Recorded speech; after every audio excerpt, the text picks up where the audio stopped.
Ah, 2018, une année vraiment pourrie. Même sur YouTube, j'ai rien foutu, rien du tout. À part deux trois mads à la con, j'ai rien fait. Enfin bon, on verra. Peut-être que 2019, il y aura du changement, je sais pas. Pourquoi tu souris, toi, hein?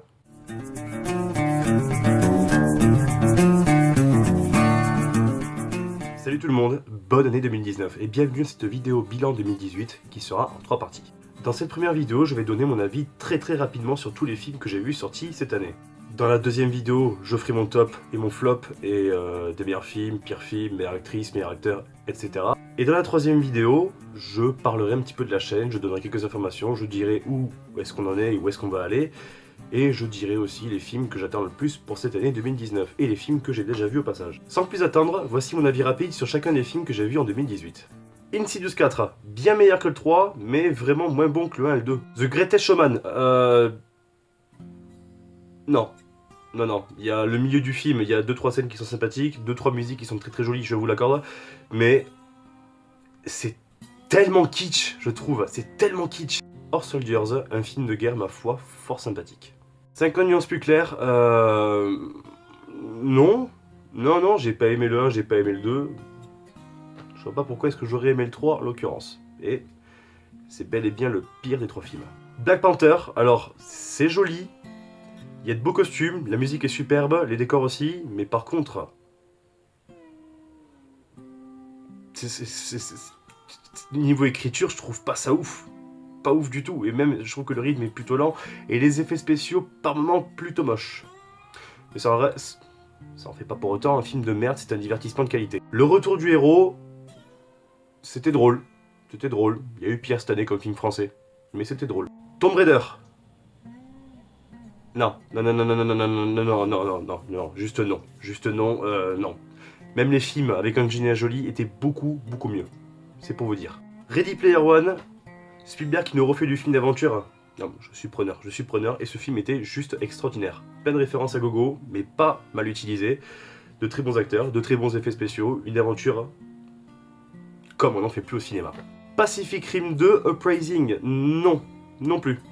C'est un gros bulga de 3D moche, les acteurs sont pas très bons, l'histoire est très stupide. Et ça n'arrive même pas au mollet du premier quoi. Non, c'est pas bon du tout. L'île aux chiens de Wes Anderson, je viens de tout résumer, c'est du Wes Anderson, donc c'était très bon. Voilà. Très cadré, très beau, très joli, très bien fait avec une belle morale. Non, c'était très bien. C'est pas son meilleur film, mais c'était très bien. Red Sparrow. Oui, pourquoi. Ouais, bon, non, bon, ça passe. Ça passe. Y'a rien de ouf. Avengers Infinity War, les scènes d'action sont dégueulasses. Les frères Rousseau ne savent pas filmer. Ne savent pas filmer du tout. Pour le reste, l'histoire et les personnages sont très bons. Très bons. Et Thanos est juste le meilleur méchant de l'univers Marvel au cinéma que j'ai vu à ce jour. Deadpool 2, mais en version longue. Parce que la version cinéma est pas mal, la version longue est carrément mieux. Comme tous les films en version longue. Donc oui, c'était très drôle, c'était très survolté, c'était très bien réalisé aussi au passage, les acteurs sont plutôt bons, ils sont à fond dans leur rôle. Deadpool 2, c'était très divertissant et très drôle. Solo à Star Wars Story, tout le monde a défoncé ce film, mais perso moi j'ai beaucoup kiffé. C'est de l'aventure avec un grand A, Alden Ehrenreich qui joue Han Solo joue très bien le personnage, il reprend très bien le personnage d'Harrison Ford sans faire du copier-coller en en rajoutant un petit peu de fraîcheur, les autres personnages du film sont très bons aussi. Il y a juste le teint un peu sombre du film au tout début qui m'a un peu dérangé, et puis une apparition à la fin qui n'a absolument aucun sens. Mais sinon, à part ça, c'est un film d'aventure très bon. Jurassic World Fallen Kingdom, ce film c'est pareil, il a été démonté, moi perso je l'ai trouvé très bon. C'est aussi un très bon film d'aventure et un très bon film d'horreur à la fois. Parce que, ok, on peut trouver l'histoire un peu ridicule sur certains points, mais ça reste malgré tout très efficace. Et c'est foutrement beau, c'est très beau, c'est très bien foutu, c'est un bon film, pour ma part. Ant-Man et la guêpe. Non, en eau trouble, le meilleur nanar de l'année. J'ai pas encore vu Fleuve Noir. Peur bleue 2. Pourquoi est-ce que je parle de ce film, putain? C'est un téléfilm de merde, c'est à chier. Action Point, le Jackass 4. C'est Jackass 4.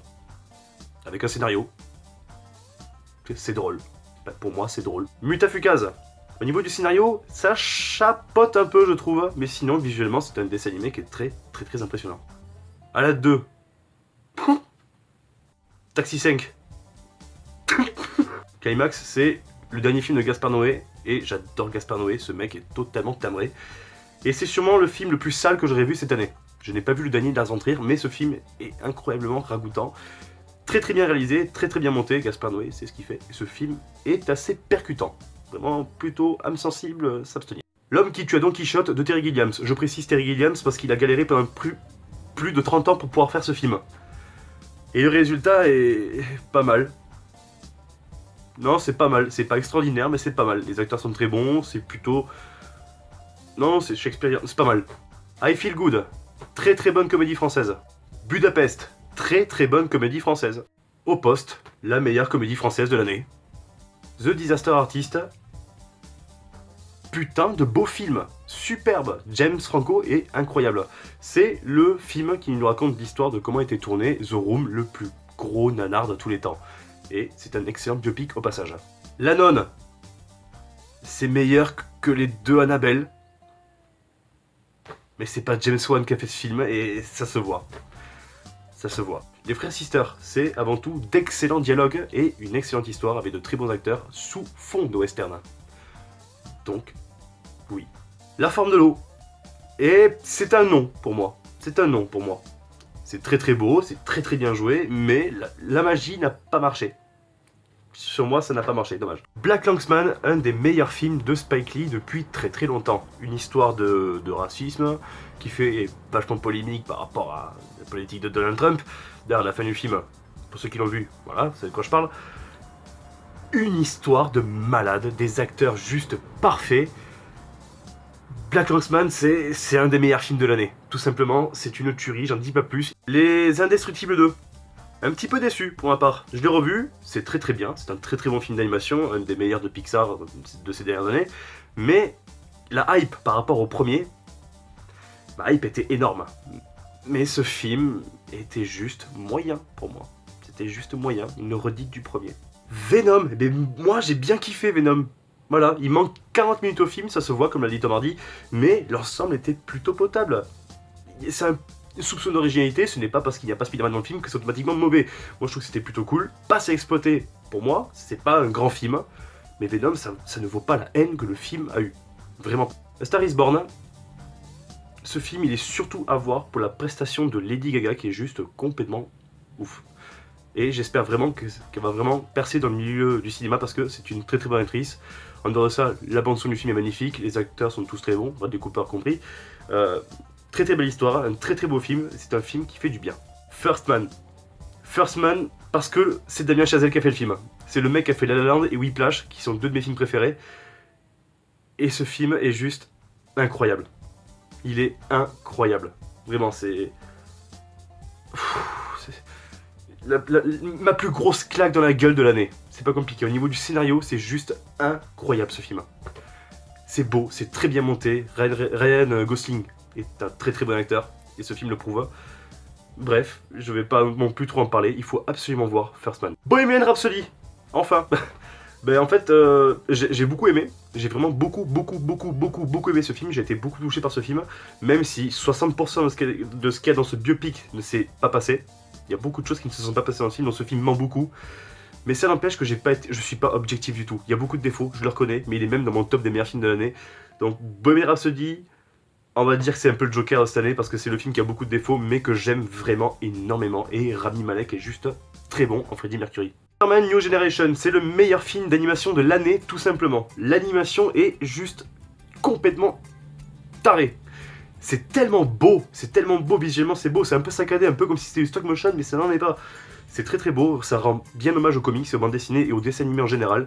C'est un excellent film d'animation. Mortal Engine, l'univers est cool, mais le film au niveau du scénario et des personnages, c'est complètement raté par contre.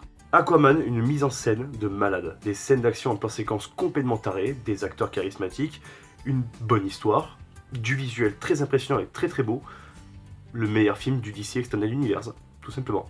Bumblebee, je ne suis pas fan du tout de la saga Transformers, mais alors pas du tout, je n'ai bien aimé que le premier, et même le 4 je me suis endormi devant pour vous dire.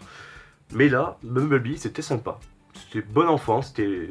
Non, c'était juste sympa, Bumblebee c'est... cool. Et le dernier film que j'ai vu cette année, c'était Le Retour de Mary Poppins, que j'ai vu 2 fois, du coup. Et la magie a fonctionné, par contre. Je suis un très gros fan du premier, j'ai grandi littéralement avec le premier Mary Poppins, Et la magie est là, c'est pas aussi bon que le premier bien évidemment, mais la magie est putain de là. Et pendant toute la séance, j'ai été un énorme gosse, et ce film a clairement marché sur moi, clairement. C'était mon avis très très rapide sur les films que j'ai vus en 2018. Je vous donne rendez-vous dans la seconde partie pour le top, le flop, et mon choix de meilleur acteur, meilleure actrice, compagnie, etc. Bref, je vous dis à très vite.